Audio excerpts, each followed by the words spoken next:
Ya teman-teman sahabat Indah Channel TV, saat ini lagi booming tentang orang Bunian.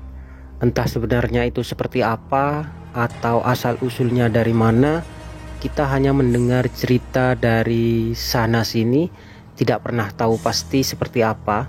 Di video kali ini saya coba akan mendatangi praktisi spiritual dan akan menanyakan terkait tentang orang Bunian dari sudut pandang spiritual ini. Seperti apa penjelasannya? Tetap ikuti terus video ini sampai selesai agar tidak salah paham. Oke teman-teman, kita langsung menuju ke lokasi. Assalamualaikum warahmatullahi wabarakatuh. Salam sejahtera bagi kita semuanya. Om Swastiastu, salam kebajikan, namo buddhaya, rahayu, rahayu, rahayu. Ya, kali ini saya berada di rumah warga ya. Ya, kebetulan saya dengar beliau punya pengalaman mistis dan selaku spiritual. Saya bersama Mas dari Vlog, juga dari Sabdo Jowo, dari Mas Kuku, mendatangi rumah beliau untuk menanyakan hal-hal yang berhubungan dengan spiritual atau hal-hal gaib. Begitu Mas ya? Iya, hal gaib kan. Oke teman-teman, seperti apa keseruannya, seperti apa ceritanya, tetap ikuti perjalanan kami di Mas dari Vlog, Indah Channel TV, dan Sabdo Jowo. Ya, mungkin kita langsung komunikasikan Ini kan ya. Kita datang jauh-jauh ya, datang jauh-jauh dari Pasuruan ya, karena mendengar cerita kalau emasnya ini atau kakang ini punya pengalaman spiritual. Nah, saat ini yang menjadi apa ya istilahnya berita yang trending saat ini itu tentang orang Bunian. Iya. Nah, kita sebagai orang awam kan tidak tahu apakah itu makhluk halus atau siluman atau apa gitu. Iya, benar. Kita hanya mendengar cerita bahwa orang Bunian atau sejenisnya itu begini begitu, tapi tidak pernah tahu pasti. Nah, kita saat ini berada di rumah warga ini. Kita akan menanyakan kepada beliau, siapa tahu beliau itu paham soal ini. Iya. Ya, teman-teman ya, mohon maaf ya karena beliau tidak ingin dikenal ya. Kita langsung bicara sama beliau. Assalamualaikum Kang. Oke, waalaikumsalam warahmatullahi wabarakatuh. Iya, saya bersama Mas Dul ini dari Pasuruan Kang ya. Juga sama Mas Kuku ingin menimba ilmu seperti itu kan, menimba pengetahuan yang akan ketahui ya. Iya. Ini terkait yang lagi menghubungi saat ini kan, tentang adanya manusia Bunian. Itu kalau menurut Akang sendiri seperti apa Kang? Iya, sebenarnya untuk manusia Bunian sendiri, kalau yang saya pelajari ya, itu banyak versi sebenarnya yang menyebutkan itu. Salah satu versi tersebut bahwasanya adalah orang primitif, yang artinya orang yang berasal dari suku pedalaman, yang tidak tahu dunia selayaknya kita di sini kan. Dunia modern kan? Iya. Jadi perkembangan zaman yang modern ini beliau tidak mengetahui tentang hal itu. Jadi sangat vakum sekali, sangat buta sekali pengetahuan terkait dengan dunia modern yang ada saat ini. Jadi mereka kalaupun ketemu dengan kita ya selaku orang pada umumnya, manusia pada umumnya, iya, dia akan berlari, bahkan bisa menerkam seperti itu. Bisa menerkam dan mereka menyerang gitu. Iya, soalnya mereka bisa dibilang sama halnya dengan buas seperti itu. Nah itu kalau menurut artikel-artikel yang ada yang sempat saya baca. Tapi kalau menurut sepengalaman saya, setahu saya, secara pribadi saya, bahwasanya beliau itu adalah sosok siluman yang bertapa entah berapa ribu tahun, ingin mewujudkan dirinya menjadi manusia. Dan keberhasilannya sebenarnya sudah nampak. Dari awalnya dia tidak kasat mata, sehingga dia bisa menjadi kasat mata, tapi tidak bisa sesempurna manusia. Pada umumnya Iya. ya. Karena ciri-ciri pada apa namanya manusia bunian. ya manusia bunian itu seperti kikil ini tidak ada, Telapak kaki. cuma separuh. Tahu di bawah ini tumit Ya, enggak paham bahasanya saya. Yang jelas gini loh, apa namanya? tumit ini loh teman-teman ya, mohon maaf ya. Biar lebih jelas ya. Lah, ini separuh gini kan ya. Iya. Jadi yang kaki ini bagian depan saja. Jinjit oh gitu. jadi jinjit berarti Iya. Soalnya memang apa ya? Bahasa tungkak lah ini apa ini? oh iya tengkak ya Iya. Ya, ini tidak ada itu, tidak ada. Jadi polos. Jadi gimana layaknya hewan wis? Kan semua hewan kan tidak ada. yang napak gitu ya. Iya, kan tidak ada. Tungkak ini menurut saya mungkin ini bahasa lebih tepatnya itu tungkak ya. Tungkaknya ini tidak ada, jadi agak menjinjit seperti itu. Nah begitu pun orang bunian yang ada itu. Kalau menurut saya itu menurut penelusuran saya, Itu secara mistis Itu atau spiritual itu. secara pandangan mata batin saya kasarannya seperti itu wis. Dan untuk apa namanya hidung, tulang hidung ini kalau manusia pada umumnya ini kan agak cekung ke dalam, Iya.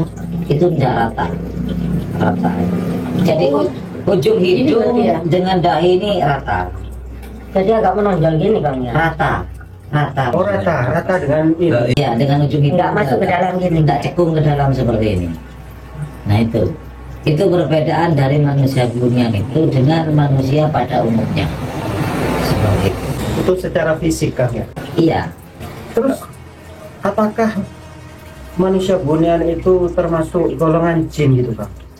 kalau menurut sisi pandang saya, Iya. mereka adalah seorang siluman. Artinya nilai tingkatan itu lebih tinggi dari jin yang ada. Oh berarti dia masuk lebih tinggi dari jin. Iya, seperti itu. Itu kalau menurut sisi pandang saya. Tapi kalaupun mungkin dari pengetahuan dari apa ya ilmuwan-ilmuwan yang ada di dunia ini mungkin sangat berbeda sekali dengan apa yang saya utarakan tadi itu.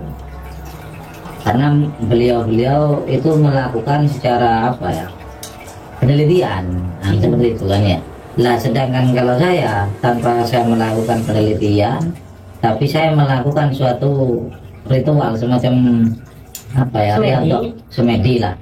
Nah sehingga saya mendapatkan petunjuk dan yang menjelaskan terkait dengan hal itu. Seperti itu. Terus masalah kehidupan sehari-hari orang bunian itu apa Kang? Kalau menurut saya ya, kalau menurut sepengetahuan saya, beliau layaknya hewan yang ada di hutan. Soalnya memang tempatnya orang bunian itu ada di tengah hutan yang setiap harinya mulai dari perbuatan dan perilaku yang dicontoh adalah hewan-hewan di sekelilingnya. Jadi kalaupun mereka melihat singa, gimana caranya singa menerkam, dia akan menirunya. Gimana cara misalkan apa ya, hewan-hewan lain seperti ular lah pada umumnya, dia akan bersikap seperti itu. Soalnya Ya. tidak ada contoh yang mereka contoh.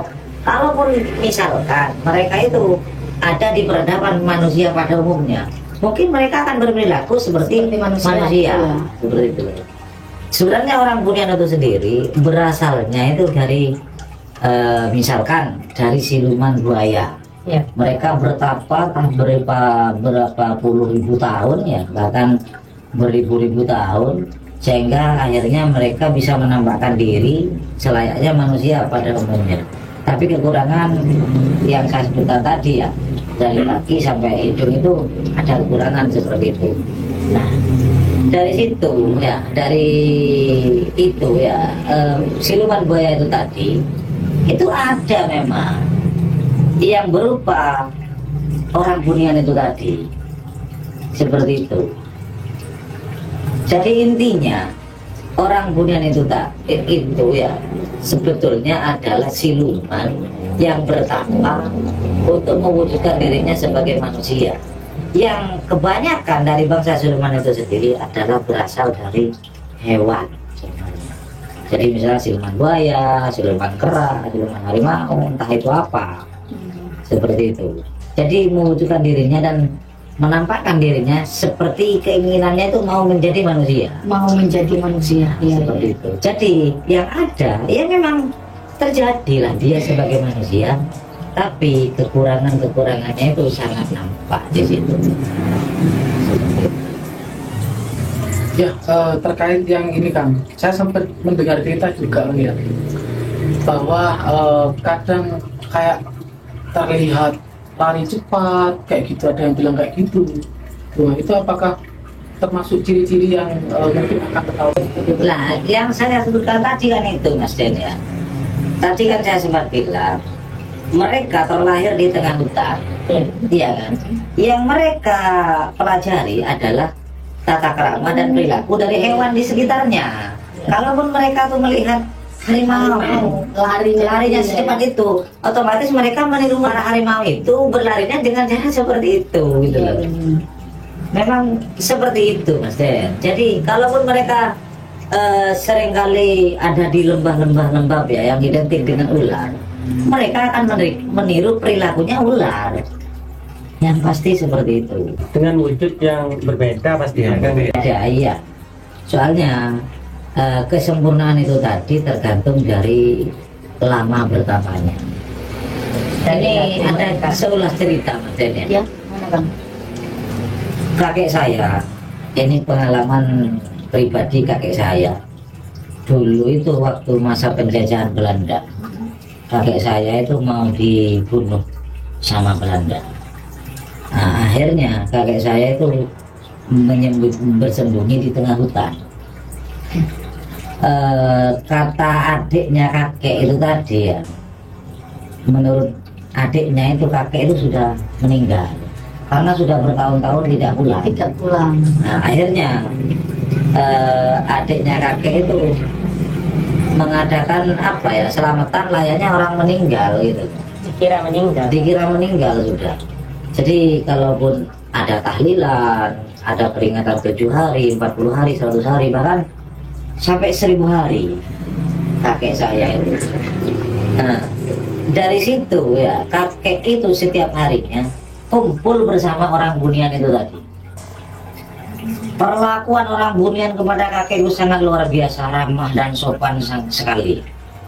Tapi di tengah malam pasti kakek itu dicari di tempat tidur, mau dimangsa, Mau dimakan. iya. Untungnya kakek saya itu bersembunyi di atas pian, apa ini namanya, pian ini ya, Lapor. langit-langit rumah ya. Langit-langit rumah. Itu kan di hutan tidak ada langit-langit, tapi bersembunyi di atap lah istilahnya gitu. Iya, iya. Bersembunyi di atap di rumahnya itu, di rumahnya Orang Bunian. itu tadi. Jam 12 malam kata kakek itu, kamar kakek itu di apa namanya, Diketok. Dibuka. digerebek. Oh, digerebek. Bukan orang satu, padahal ya siangnya itu kakek ketemu cuma satu orang Bunian. Ya. Setelah jam 12 itu banyak sekali orang Bunian yang menggerebek kamar kakek itu. Ternyata ya mau dimangsa. Dan anehnya lagi, orang Bunian itu tidak bisa mendanak, kepalanya tidak bisa mendanak. Oh, nggak bisa gini, nggak bisa Iya. dari atas. Iya, tidak bisa. Kalau untuk noleh itu masih bisa, untuk menundukkan kepala itu masih bisa. Tapi untuk mendangakkan kepala itu tidak bisa. Jadi kelemahannya mereka, kalaupun ya kita ketemu dengan manusia Bunian itu tadi, kalaupun kita mau menyelamatkan diri, kalau kita lari jelas kita kalah. Kalau kita bersembunyi jelas mereka punya penciuman yang sangat tajam. Itu kelemahannya. Kita menaiki satu pohon ataupun apa yang sekiranya dia tidak bisa melihat kita ke atas. Itu satu kelemahannya dari orang Bunian itu tadi. Terus kalau misalkan di siang hari gitu Kang, apakah dia juga lemah gitu kan? Iya, tapi yang jelas mereka itu akan bersembunyi dikarenakan mereka takut ketahuan keberadaannya, itu pasti. Soalnya sifat-sifat yang ada pada manusia Bunian itu sendiri, dia adalah primitif. Jadi layaknya hewan liar itu, pasti mereka bersembunyi. Sama halnya dengan itu. Jadi kalau siang hari itu bisa menampakkan diri, Kang ya? Ya bisa terlihat pun juga bisa, tapi kan mau ketemunya di mana? Ya, kan seperti itu. Ya kayak hewan buas yang pasti kan Dia bersembunyi, iya. aktifnya di malam hari. Contohnya kita mencari harimau, wis. Hutan itu terkenal ada harimaunya. Pasti mereka bersembunyi. Tidak mungkin dengan seenaknya dia menampakkan diri, oh saya harimau, ya tidak bisa. Kalau zaman sekarang ditembak sama pemburuan seperti itu. Begitupun manusia bunian itu sendiri, dia akan menyembunyikan dirinya. Tapi kalaupun kita punya nasib beruntung, walaupun sekilas itu kita bisa melihatnya. Sini kan menyebutnya itu beda dari daerah-daerah itu beda. Iya, memang beda kan.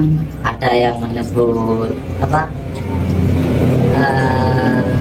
namanya? Kalau daerah setahu saya, kata mbak saya itu namanya Deno seperti itu. Iya Di teman-teman, di daerah Pasuruan Jawa khususnya Timuran ya. Iya. disebut manusia bunian itu disebut Deno.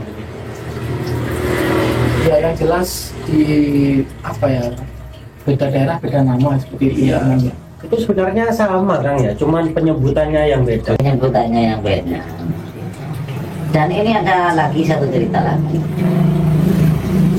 Ini daerahnya hampir mendekati hutan di lereng gunung apa, gunung selatan, gunung apa? Gunungan Tengger. Nggak tahu apa namanya tuh ya. Yang jelas itu di lereng gunung itu ada seorang anak ini masih anak-anak dulu. Anak manusia. Iya, anaknya orang ya. Itu bapak dari anak itu sangat keras cara mendidiknya. Jadi kalaupun anak itu melakukan suatu kesalahan, bahkan si bapak itu rela membunuhnya. Oh, katanya sekejam itu ya. Nah, si anak itu tadi melakukan suatu kesalahan. Nah, dikarenakan takut sama bapak itu, si bapak ya takut, si anak itu takut kepada bapaknya itu ya. Si anak itu lari hampir mendekati hutan. Dan di pinggiran hutan itu ada yang namanya apa ya, ranjang Kayak bayang gitu. amben ya, amben yang ditaruh di atas pohon. Dan itu dulunya amben itu adalah alat untuk keranda orang yang mati bertarung, Yang meninggal di saat bertarung ya.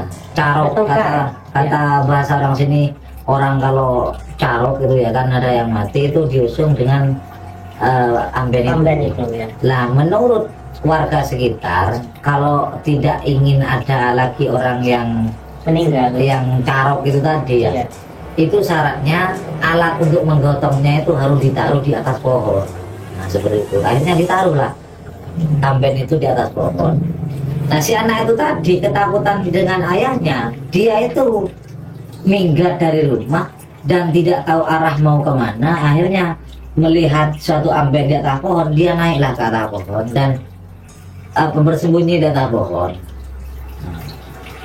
Dan di tengah malam di bawah pohon itu banyak sekali orang bunian itu tadi Di bawah yang mencium aroma anak itu. yang mencium aroma manusia. Iya. Ngomong katanya itu, "Loh, kalau baunya ini terakhir ini terciumnya di sini," katanya seperti itu, kata orang bunian itu dengan bahasa daerah yang ada di situ. Baunya masih tercium, tapi entah di mana orangnya. Nah, seperti itu, intinya mau dimangsa anak itu. Tapi berhubung dia si anak itu ada di atas pohon ya, si manusia bunian yang mencari itu tidak bisa melihatnya. Karena berada di atas pohon. Ada kesamaan cerita kayak tadi juga. Kelemahannya itu kan nggak bisa mendatangi. Tidak bisa melihat. Iya kan, kalau manusia kalang itu Pak, Manusia kalang itu sebenarnya kan cuma sebutannya saja, sebenarnya sama itu. Iya. Tapi mungkin asalnya yang beda. Ya, kalau Ya. terkenalnya kan manusia kalang kan ada di Jawa. Kalau manusia bunian yang terkenal itu di Kalimantan. Iya, karena kenapa diadakan terkenalnya seperti itu ya. Iya. Karena mungkin di Jawa tidak ada orang yang melihat dan tidak disebutkan dan tidak diartikelkan. Iya kan? Iya. Kalaupun misalkan lah orang sini melihat itu, tapi tidak dibukukan, tidak didokumentasikan, Tidak mungkin ada yang tahu. jadi tidak mungkin ada bahasa terkenal di Jawa. Iya. Nah, seperti itu kan. Dan iya. Sebenarnya itu semua daerah itu ada sebenarnya, Dan terutama daerah-daerah pedalaman, karena mereka itu tidak suka dengan keramaian. Jadi intinya manusia kalang, manusia bunian, terus manusia primitif itu hampir sama kan? Hampir sama, tapi gini, kalau tepatnya untuk manusia primitif sendiri itu biasanya dari asal-asal ada suku. Suku itu Iya, berasal dari tidak suku. ikut manusia yang. Iya. Oh, ini murni manusia nih kan. Iya. Kalau primitif ya.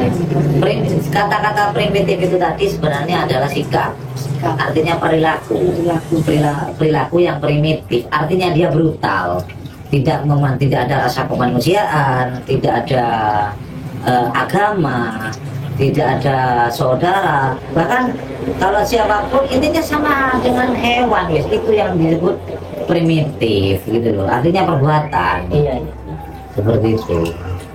Kalaupun dari golongan kita sendiri manusia pada umumnya, tapi mereka tidak punya sopan santun, tidak punya rasa kemanusiaan, dia yang ada cuma kebiadaban, sama halnya saja dia primitif, kan seperti itu. Iya, iya, betul sekali. Ya teman-teman, mungkin ya cukup sampai di sini dulu penjelasan yang disampaikan Akang barusan sangat jelas sekali ya terkait dengan orang bunian. Semoga pengetahuan ini bermanfaat dan tayangan ini bermanfaat. Mungkin cukup ya Kang ya? Ya cukup. Ya. Assalamualaikum warahmatullahi wabarakatuh. Waalaikumsalam warahmatullahi wabarakatuh. Sampai jumpa di video kita selanjutnya. Terima kasih.